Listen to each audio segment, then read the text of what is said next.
Willkommen zu diesem Aufbereitungsvideo, in dem ich euch heute mal wieder etwas aus der BMW Youngtimer-Ecke zeige. Dieses Mal geht es um einen 5er Kombi, beziehungsweise bei BMW heißt es ja Touring, der Modellreihe E34. Der Wagen ist aus dem Baujahr 1994, damit 27 Jahre alt und es fehlen nur noch 3 Jahre bis zum H-Kennzeichen. Die Laufleistung dieses schönen Wagens liegt bei 191.000 Kilometern. Als Triebwerk haben wir hier einen 2,5 Liter Sechszylinder mit 192 PS. Der BMW ist außen blau-violett Metallic und hat innen graue Ledersitze. Eine Besonderheit im Interieur ist, dass wir keine Holzleisten haben und das Armaturenbrett dunkelgrau statt schwarz ist. Der Wagen hat schon ab Werk das M-Sportfahrwerk und rollt auf M5 17 Zoll Felgen. Der Wagen wurde technisch tipptopp gepflegt und durchrepariert und hat auch gerade frisch die Hauptuntersuchung bestanden. Nun fehlt nur noch ein bisschen Glanz im Außenbereich und dafür bin ich zuständig. Der Wagen wird die Komplettaufbereitung bekommen, also 2 Polierdurchgänge außen, eine gründliche Wagenwäsche vorher und ich werde mich um den Innenraum kümmern. Und ich starte zunächst, wie immer, mit der Wagenwäsche.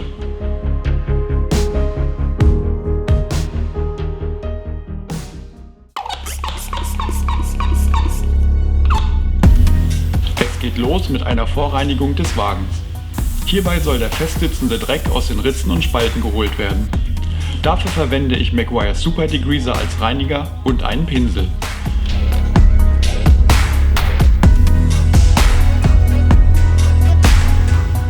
Plastik- und Gummileisten werden auch ganzflächig behandelt, damit sie hinterher das Plastikpflegemittel besser aufnehmen.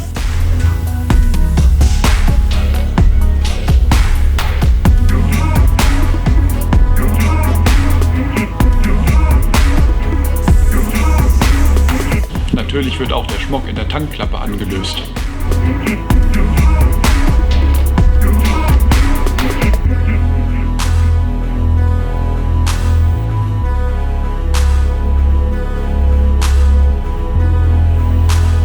Bei der Reinigung der Räder werden das Innere des Radkastens und die Reifen auch mit Super Degreaser behandelt.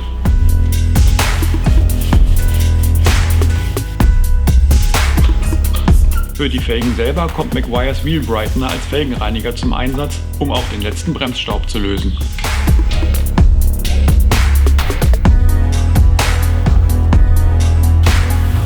Nachdem ich am Heck und auf der Beifahrerseite alles vorbehandelt habe, spüle ich zunächst den gelösten Dreck herunter.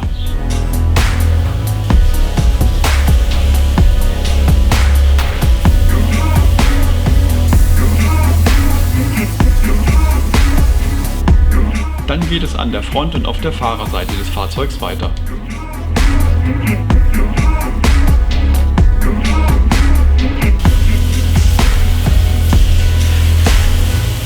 Nach dem Abspülen des Wagens geht es an die Vorreinigung der Einstiege. Auch hier darf der Super Degreaser wieder den Dreck lösen.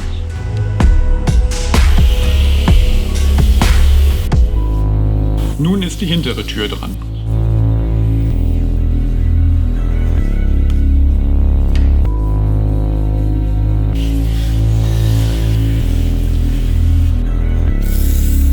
Und dann natürlich die Fahrertür.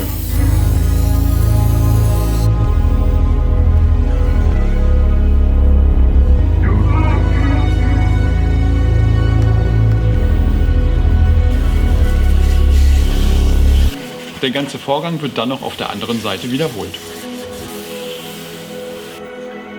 Zum Schluss fehlt noch der Motorraum. Die Dämmmatte der Haube wird abgesaugt und anschließend mit einem feuchten Tuch bereinigt.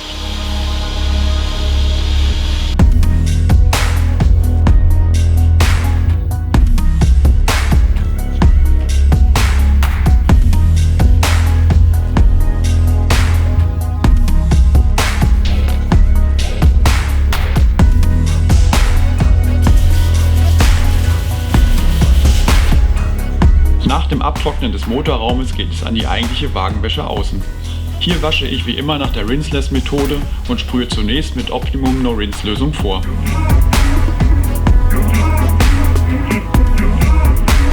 Anschließend wird die Karosse mit in Optimum No-Rinse-Lösung getränkten Tüchern gewaschen.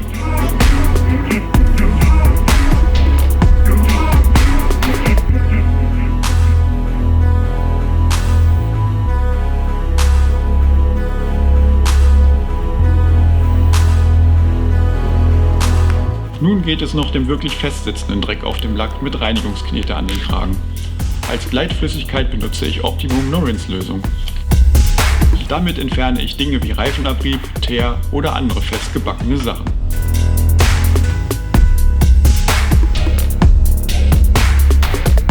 Wie man sieht, kommt da noch einiges runter.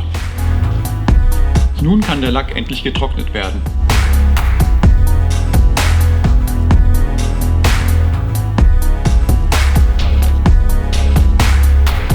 Nach dem Lack bekommen die Räder nun auch noch eine Handwäsche. Und die Reifen werden mit Reifenpflege wieder tiefschwarz.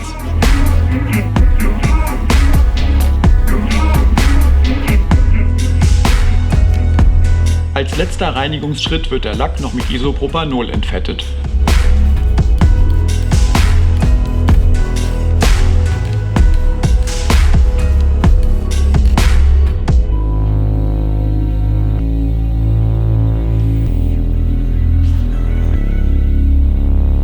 Damit ist der Lack endlich abschließend vorbereitet für das Polieren. Aber bevor ich damit anfange, flitze ich erst nochmal durch den Innenraum und mache diesen sauber. Dabei starte ich hier im Kofferraum. Für die Reinigung von Plastik im Innenraum benutze ich auch wieder feuchte Optimum No-Rinse-Tücher.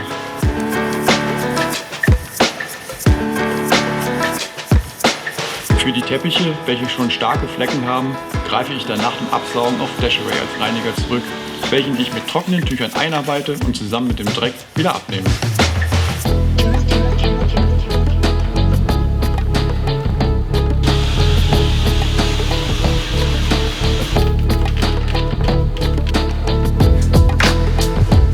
Das meiste ging auch ganz gut wieder raus. Das Rollo vom Laderaum wird natürlich auch gereinigt.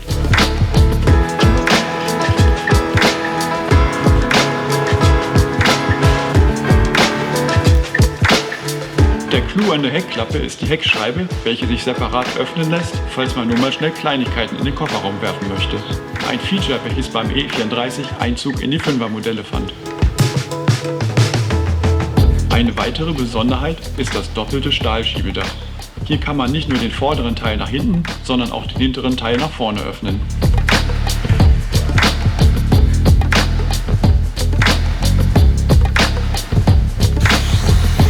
Weiter geht es auf der Rückbank. Auch hier heißt es durchsaugen, Teppiche reinigen und durchwischen.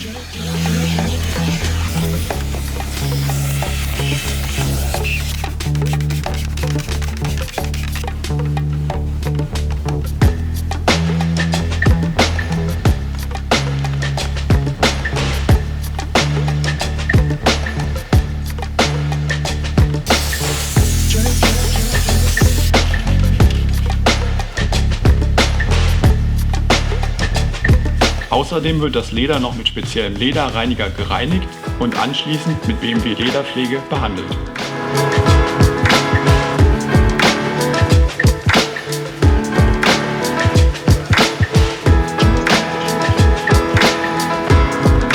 Dann geht es am Fahrersitz weiter. Die stark beanspruchte Fußmatte des Fahrers entnehme ich dem Fahrzeug, um sie außerhalb besser reinigen zu können.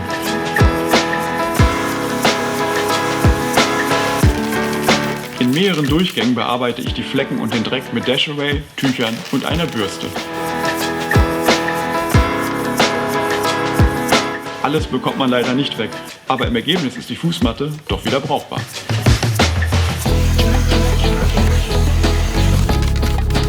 Weiter geht es mit der Reinigung der Fahrer- und anschließend der Beifahrerseite.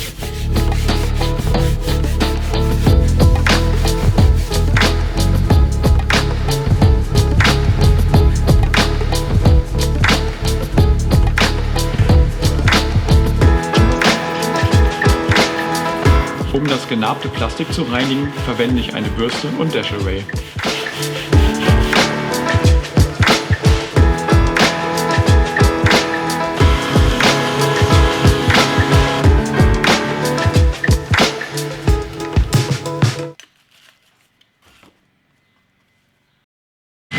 Finde ich gut. Der Glasreiniger von Meguiar's sorgt dann wieder für perfekten Durchblick durch die Scheiben.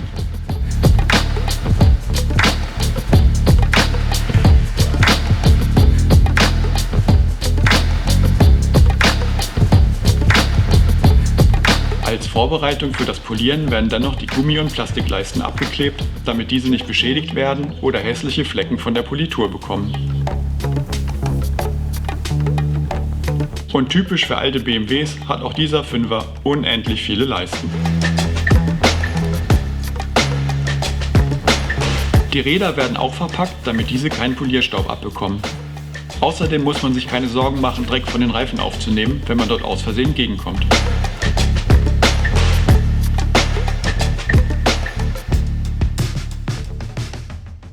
Nachdem nun der Innenraum fertig ist, kann ich mit dem Polieren starten. Und dafür habe ich noch neues Spielzeug. Ich hatte ja vorher eine Proxxon Mini-Rotationsmaschine, um an Engstellen arbeiten zu können. Diese habe ich nun ausgetauscht gegen diese Proxxon Mini-Exzenter. Diese macht 11 mm Hub und arbeitet halt auch exzentrisch wie meine Rupes-Maschinen. Also das Pad dreht sich nicht nur, sondern macht auch eine elliptische Bewegung. Und das Gerät läuft nun mit einem Akku. Vorher war die Maschine ja kabelgebunden und das war doch hin und wieder sehr nervig, weil das Kabel fast schon so schwer war wie die Maschine selber und an einigen Situationen dann sehr gezogen hat. Das ist nun auch vorbei und wird durch den Akkubetrieb hoffentlich deutlich einfacher. Statt Rupes Schaumstoffpads benutze ich nun Rupes Wollpads, extra für Exzentermaschinen. Diese sollen noch ein wenig mehr Defektkorrektur haben als die Schaumstoffpads. Also ich bin gespannt, wie sich die Maschine schlägt. Es gibt an diesem Auto auch sehr viele Stellen, wo ich mit so einem kleinen Polierpad arbeiten muss. Und ich starte nun das Polieren. Dem Alter entsprechend zeigt der Lack viele, auch tiefere Kratzer und stumpfe Stellen. Um diesen Zustand zu ändern, poliere ich im ersten Durchgang mit Rupes Coarse Schleifpolitur.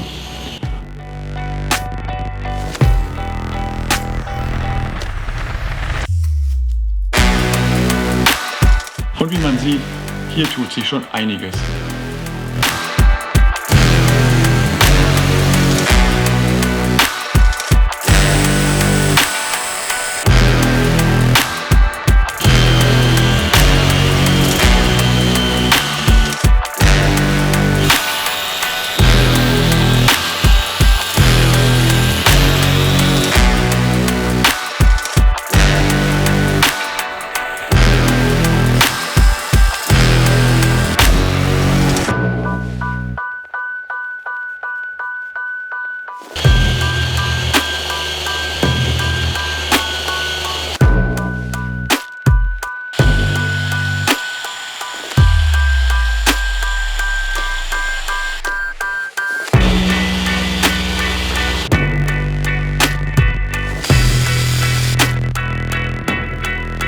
Die Heckstoßstange ist leider zu stark zerkratzt.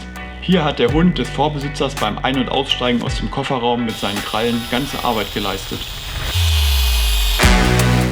Aber immerhin lässt sich etwas Glanz wiederherstellen.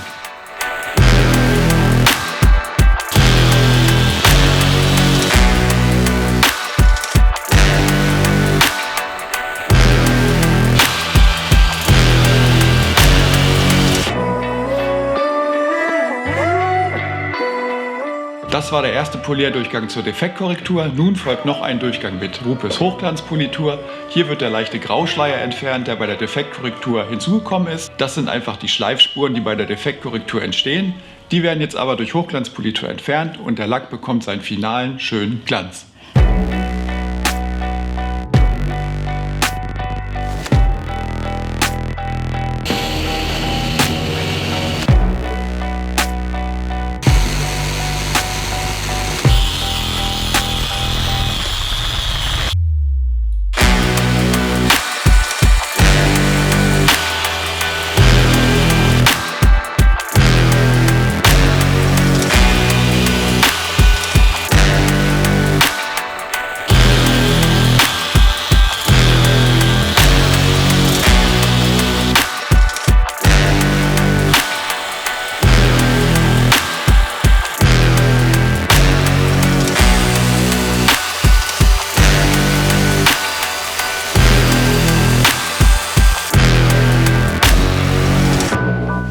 Mit dem Polieren bin ich nun fertig, jetzt ist noch Aufräumen angesagt. Ich muss das ganze Klebeband entfernen und hinterher gehe ich noch einmal mit Isopropanol über den Lack, um die letzten Polieröle zu entfernen.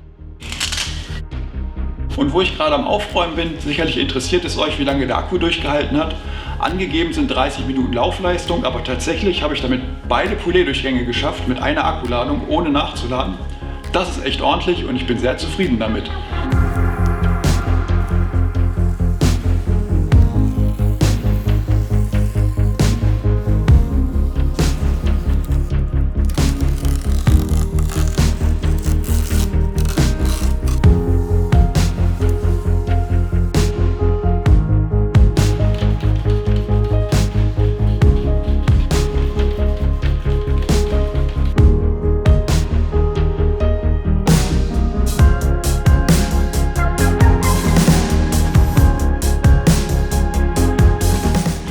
Polierreste entfernt sind, behandle ich die teilweise stark angegrauten Plastikteile und Gummileisten mit Black WOW Pro, um wieder ein tiefes Schwarz herzustellen.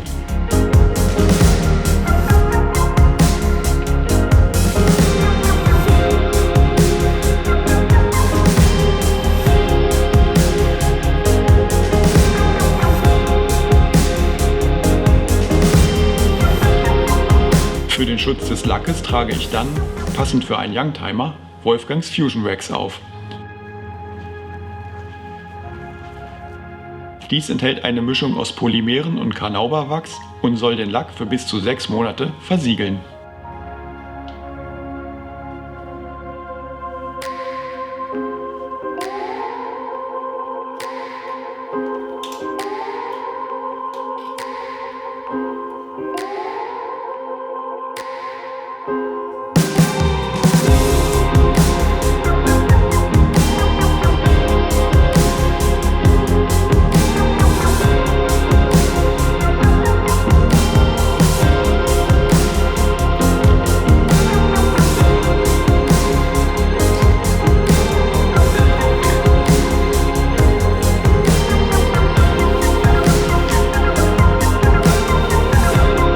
Damit sind wir jetzt auch schon wieder am Ende dieser Aufbereitung. Der 5er steht wieder glänzend da und kann zurück zu seinem Besitzer.